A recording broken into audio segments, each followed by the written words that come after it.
मुजफ्फरपुर को बिहार की सांस्कृतिक और साहित्यिक राजधानी के रूप में जाना जाता है। वहीं यहाँ की विश्व प्रसिद्ध शाही लीची काफी चर्चित है। इस खास खबर में हम आपको बताएंगे मुजफ्फरपुर लोकसभा क्षेत्र की विशेषता, चुनावी समीकरण, इस बार के लोकसभा चुनाव के दावेदार, सीट का जातीय समीकरण और क्षेत्र की समस्याओं के बारे में। साथ ही इस बार कौन बनेगा मुजफ्फरपुर का किंग, इसका भी करेंगे आकलन। नमस्कार, बिहार तक देख रहे हैं आप और आपके साथ मैं हूं आशीष अभिनव। मुजफ्फरपुर उत्तरी बिहार के तिरहुत प्रमंडल का मुख्यालय और बिहार का एक प्रमुख शहर है। अपने शाही लीची के लिए यह जिला पूरी दुनिया में जाना जाता है। वहीं साहित्यकार देवकी नंदन खत्री, रामवृक्ष बेनीपुरी, जानकी वल्लभ शास्त्री और क्रांतिकारी खुदीराम बोस की स्थली रही है। जॉर्ज फर्नांडिस और कैप्टन जयनारायण निषाद जैसे नेताओं ने मुजफ्फरपुर लोकसभा सीट का प्रतिनिधित्व किया। यहाँ के वर्तमान सांसद जयनारायण निषाद के बेटे और बीजेपी नेता अजय निषाद हैं। 2017 में मुजफ्फरपुर स्मार्ट सिटी के लिए भी चयनित हुआ। यह जिला ऐतिहासिक रूप से भी काफी समृद्ध है। राजनीतिक पृष्ठभूमि की बात करें तो मुजफ्फरपुर लोकसभा सीट पर 1952 से 1971 तक कांग्रेस पार्टी का कब्जा रहा। 1977, 1980 में जनता पार्टी की जीत हुई। वहीं साल 1989, 1991 और 1996 में जनता दल ने यहां से जीत हासिल की। 1998 में आरजेडी की जीत हुई और 1999, 2004 और 2009 में जेडीयू का इस सीट पर कब्जा रहा। 2009 में भी जेडीयू के जयनारायण निषाद सांसद बने। इस सीट से 5 बार जॉर्ज फर्नांडिस चुनकर लोकसभा पहुंचे, जबकि कैप्टन जयनारायण निषाद 4 बार इस सीट का उन्होंने प्रतिनिधित्व किया। जॉर्ज फर्नांडिस की कर्मभूमि मुजफ्फरपुर रही है। जॉर्ज फर्नांडिस श्रमिक संगठन के नेता और मुजफ्फरपुर से 5 बार सांसद चुने गए। उन्होंने समता पार्टी की स्थापना भी की। वे केंद्रीय मंत्रिमंडल में रक्षा मंत्री, संचार मंत्री, उद्योग मंत्री, रेल मंत्री के रूप में भी काम किया। 1977 में आपातकाल हटाए जाने के बाद जॉर्ज फर्नांडिस ने मुजफ्फरपुर सीट जीती। जनता पार्टी की सरकार के अलावा वे अटल सरकार में भी मंत्री रहे, एनडीए के संयोजक भी थे। इसके बाद कैप्टन जयनारायण निषाद का ये गढ़ बना। पूर्व केंद्रीय मंत्री कैप्टन जयनारायण निषाद 4 बार मुजफ्फरपुर सीट से वे सांसद रहे। 2014 में इस सीट से उनके बेटे अजय निषाद बीजेपी से उन्होंने जीत हासिल की और 2019 में भी उनकी जीत हुई। जातिगत समीकरण की बात करें तो मुजफ्फरपुर सीट पर 17.3 लाख मतदाता हैं, जिनमें से सवर्ण मतदाताओं की संख्या करीब 3.5 लाख, यादव 2.25 लाख के करीब, मुस्लिम 2 लाख और वैश्य 2.25 लाख के करीब हैं। इनके अलावा यहां अन्य पिछड़ा वर्ग के लोगों की संख्या भी अच्छी खासी है।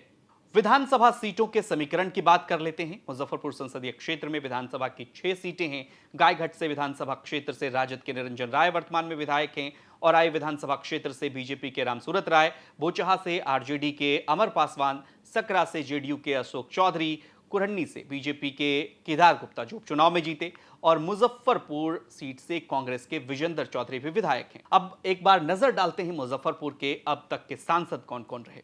1977 जॉर्ज फर्नांडिस जनता पार्टी से, 1980 जॉर्ज फर्नांडिस जनता पार्टी से, 1984 में ललितेश्वर प्रसाद शाही कांग्रेस पार्टी से, 1989 में फिर जॉर्ज फर्नांडिस जनता दल से, 1991 में जॉर्ज फर्नांडिस जनता दल से, 1996 में कैप्टन जयनारायण प्रसाद निषाद जनता दल से, 1998 में भी कैप्टन जयनारायण निषाद, लेकिन इस बार वो राजद से बने। 1999 में भी कैप्टन जयनारायण निषाद जेडीयू से चुनाव जीते। 2004 में भी जेडीयू से चुनाव जीते।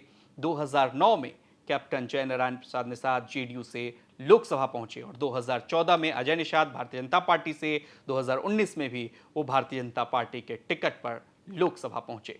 यूं तो अजय निषाद वैशाली के रहने वाले हैं, लेकिन 4 बार मुजफ्फरपुर के सांसद रहे। पूर्व केंद्रीय मंत्री के बेटे होने के कारण उन्हें 2014 में बाहरी होने से भी कोई परेशानी नहीं हुई, वहां से वे जीत गए। बीजेपी के लिहाज से यह सबसे महत्वपूर्ण सीट मानी जाती रही, हमेशा से ही गढ़ रहा कहा जाता रहा है।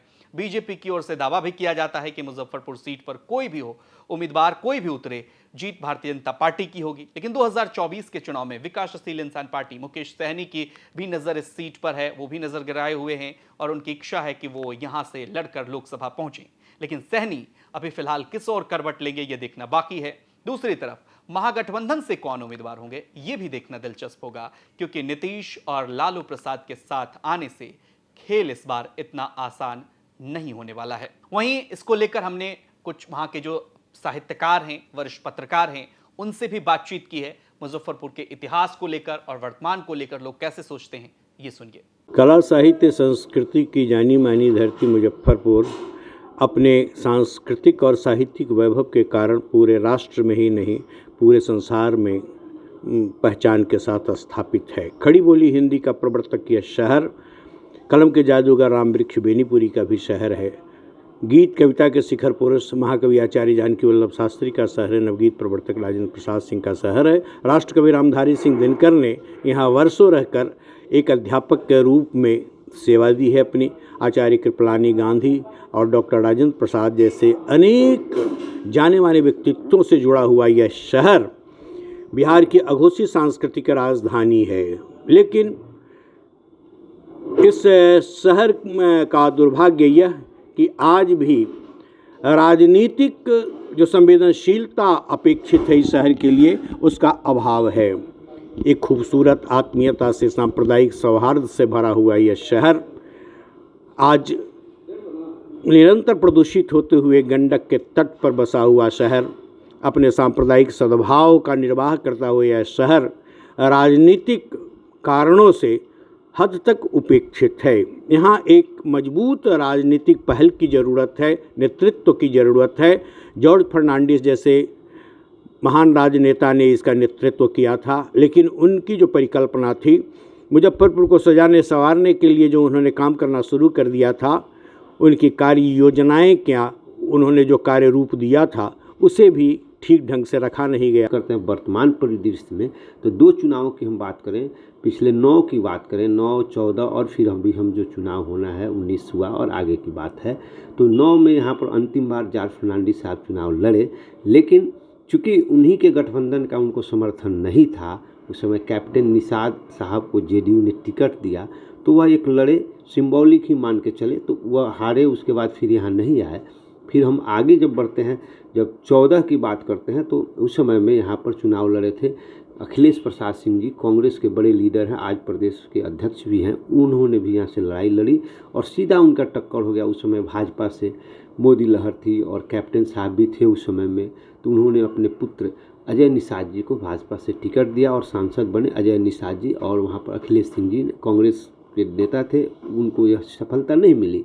फिर बात होती है पिछले जो चुनाव बीते, हमारे 19 की बात करें, 19 में फिर एक बार गठबंधन टूटा और जेडीयू के साथ जो पार्टियां थी, अलायंस थी, वह गई अलग और यहाँ अपने एक क्षेत्रीय पार्टी जो मुकेश सहनी जी की पार्टी है, वीवीआईपी विकासशील इंसान पार्टी, उसके कोटे में यह सीट गई, आरजेडी ने उनको दिया और वहाँ से राजभूषण निषाद जी, यहाँ डॉक्टर राजभूषण निषाद जी प्रत्याशी बने और फिर भाजपा से टक्कर हुई। तो 14-19 में 2 बार यहाँ पर भाजपा जीती है। तो यह भाजपा का मूल रूप से लोकसभा पर एक अपना क्या उम्मीद है, किस पार्टी से कौन संभावित उम्मीदवार हो सकते हैं? इस बार की हम बात करें तो फिर इस बार वही इक्वेशन है जो आप 14 में देखे थे। ये रिपोर्ट मुजफ्फरपुर से शशिभूषण शर्मा की आप देख रहे थे। आपको ये रिपोर्ट कैसी लगी हमें कमेंट करके जरूर बताएं और मुजफ्फरपुर को लेकर आप क्या सोचते हैं, आपकी समस्याएं क्या हैं, आप वहां की समस्याओं को आप कैसे देखते हैं, आप भी अपनी बात रखें। साथ ही आपके जो लोकसभा क्षेत्र हैं वहां की क्या समस्याएं हैं ये भी हमें कमेंट करके जरूर बताएं। मिलते हैं अगले एपिसोड। नमस्कार।